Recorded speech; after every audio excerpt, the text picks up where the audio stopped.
안녕하세요. 원북 작가 이하림입니다. 유명한 정형외과 의사인 브루스 모슬리는 무릎 수술의 효과를 입증하기 위해 기발한 대조 실험을 실행합니다. 연구에서 한 환자 집단은 진짜 무릎 수술을 받았습니다. 또 다른 환자 집단은 가짜 수술을 받았는데요. 환자들에게 진정제를 투여하고 진짜 수술에서처럼 세 부위를 동일하게 절개한 뒤 미리 녹화된 다른 사람의 수술 장면을 비디오로 보여줬습니다. 그리고 다시 무릎을 봉합했습니다. 예상대로 진짜 수술을 받은 환자의 3분의 1은 무릎 통증이 사라졌습니다. 하지만 모슬리 박사가 정말 놀란 점은 가짜 수술을 받은 환자 역시 같은 결과를 얻은 것이었습니다. 모슬리 박사의 연구는 무작위식, 이중맹검법, 플라세보 대조 임상시험을 모두 충족한 실험이었기에 권위 있는 의학학술지에 발표됩니다. 연구 결과에서 알 수 있듯 환자들은 수술을 받았다고 믿었기 때문에 무릎 통증이 나았습니다. 오로지 마음의 작용만으로 구체적이고 실제적인 신체 증상이 회복될 수 있음을 입증한 사례입니다. 오늘 소개해드릴 책은 리사 랭킨이 쓴 치유혁명입니다. 리사 랭킨은 의사인 아버지 밑에서 태어났고 그녀 역시 과학적 증거 없이는 아무도 믿지 않는 의사가 되었지만 질병을 얻은 후 아무리 해도 낫지 않는 자신의 상황에 절망하게 됩니다. 랭킨은 최고의 의학 치료를 받고도 낫지 않는 환자가 있는 반면 불치병에서도 기적처럼 회복한 사람이 있다는 사실을 발견하고 그에 관한 연구를 시작하게 됩니다.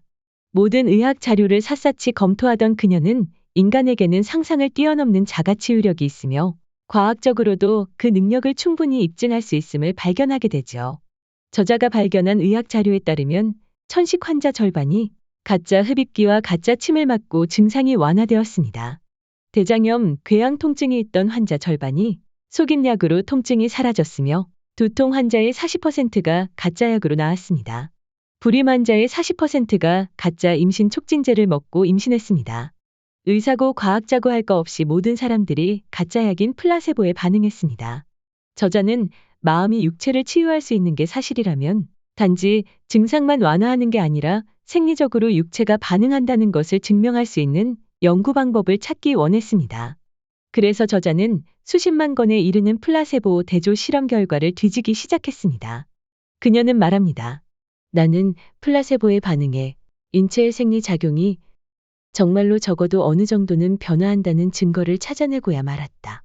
플라세보 치료 후 대머리인데 머리카락이 나고 혈압이 낮아지며 무사마귀가 없어지고 종양이 사라지며 위산 수치가 내려가고 결장의 염증이 줄어들며 콜레스테롤 수치가 낮아지고 턱 근육의 긴장이 풀리며 치과 치료로 인한 붓기가 가라앉고 파킨슨병 환자의 도파민 수치가 증가하며 백혈구의 활동이 증가하고 뇌를 촬영했을 때 통증이 가라앉아 밝아진 뇌 부위가 보였다.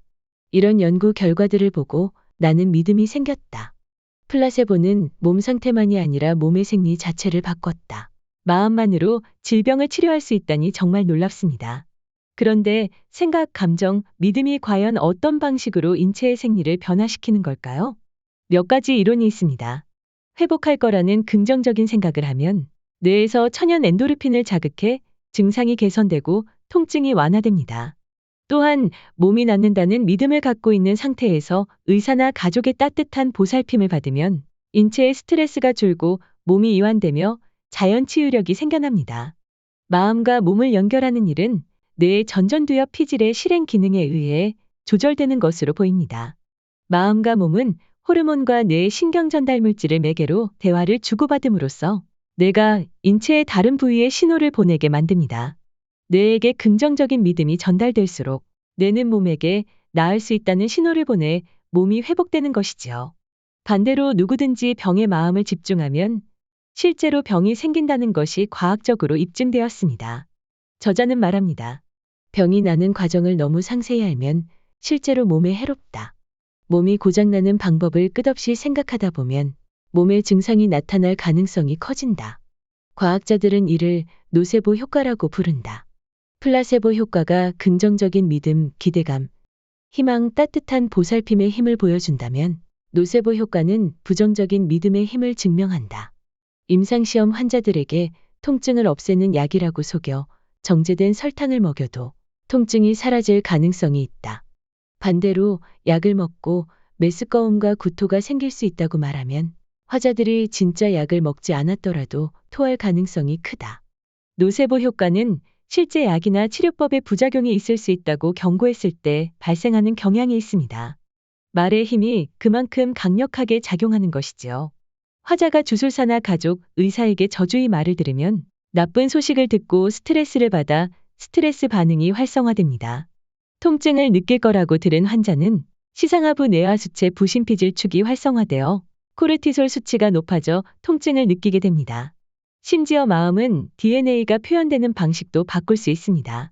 당신의 주인은 DNA가 아니다 라는 책을 쓴 브루스 립튼 박사는 무엇을 믿느냐에 따라 DNA가 표현되는 방식이 바뀔 수 있다고 주장합니다. 저도 이 책을 읽어보았는데요. 환경에 따라 세포가 바뀐다는 사실이 정말 놀라웠습니다. 동일한 DNA의 운명을 지배하는 건 경험하는 환경뿐입니다. 나쁜 환경에 있던 세포를 좋은 환경으로 옮기면 약 없이도 병이 저절로 나을 수 있습니다. 그렇다면 어떻게 세포의 환경을 바꿀 수 있을까요? 립튼 박사는 뇌를 통해 바꿀 수 있다고 말합니다. 만약 내 눈앞에 누군가가 서 있다고 합시다.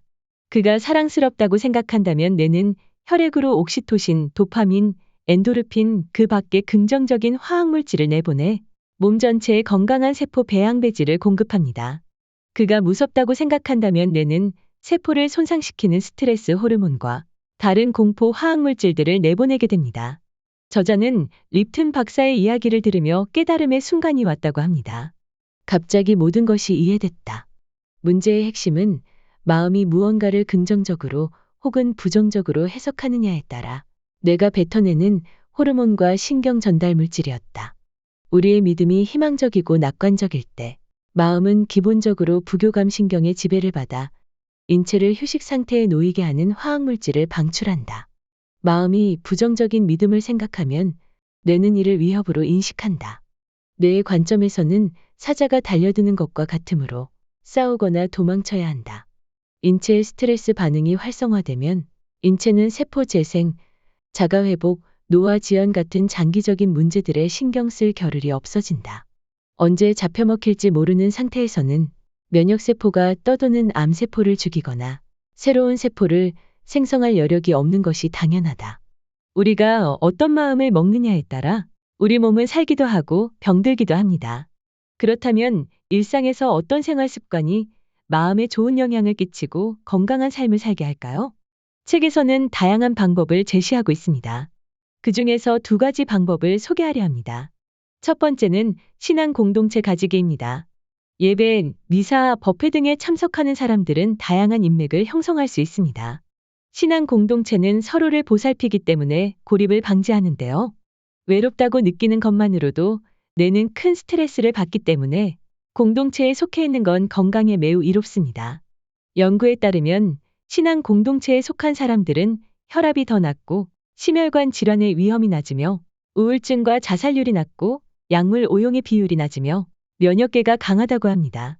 일주일에 한 번 예배에 참석해서 얻는 건강 효과는 매우 높아 금연이나 규칙적인 운동과 동일할 정도라고 합니다.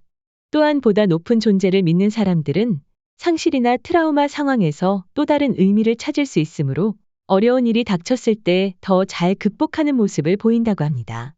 2번째는 명상하기입니다. 조용한 곳에서 편안한 자세로 앉아 명상할 때 몸에서는 놀라운 생리적 변화가 일어납니다. 심박수, 호흡률, 대사율이 급격히 떨어져 몸이 이완되기 시작합니다. 또한 뇌의 혈류를 증가시키고 면역계를 강화하며 스트레스와 관련된 코르티솔이 줄어듭니다. 명상을 하면 통증, 불안, 우울감이 줄고 혈압이 내려가며 긴장성 두통이 줄고 천식이 완화됩니다. 단지 조용한 곳에 앉아 눈을 감고 숨을 들이마시고 내쉬면서 호흡에 집중했을 뿐인데 몸의 긴장이 풀리면서 치유가 시작되는 것이지요. 스트레스 반응을 차단하고 몸을 진정시키는 활동은 명상만 있는 건 아닙니다. 사랑하는 사람과 함께 있기, 웃기, 애완동물과 놀기, 일기 쓰기, 기도, 낮잠, 독서, 노래 부르기, 악기 연주하기, 정원 가꾸기, 요리, 반신욕, 자연 감상하기, 산책 등의 활동 역시 부교감 신경을 활성화해 몸을 휴식 상태로 돌려 자가회복을 가능하게 합니다. 지금 당장 질병이 없더라도 질병을 예방하고 수명을 연장하기 위해 평소에 마음 관리를 잘 해내가는 것이 중요합니다. 마음 관리를 위한 생활 습관도 하나 둘 늘려가면 좋겠지요. 책의 마지막 부분에서 저자는 현재 몸이 아픈 사람이 있다면 자가치유 6단계를 시도해 보라고 권합니다. 1단계, 스스로 치유할 수 있다고 믿어라. 2단계, 적절한 협력자를 찾아라. 3단계, 몸과 직관에 귀를 기울여라. 4단계, 질병의 근본 원인을 진단하라. 5단계, 자가 처방전을 써라. 6단계, 결과에 대한 집착을 내려놓아라입니다. 이에 관한 자세한 내용은 책을 통해 살펴보실 수 있습니다. 오늘 한 권의 책은 치유혁명이었습니다. 감사합니다.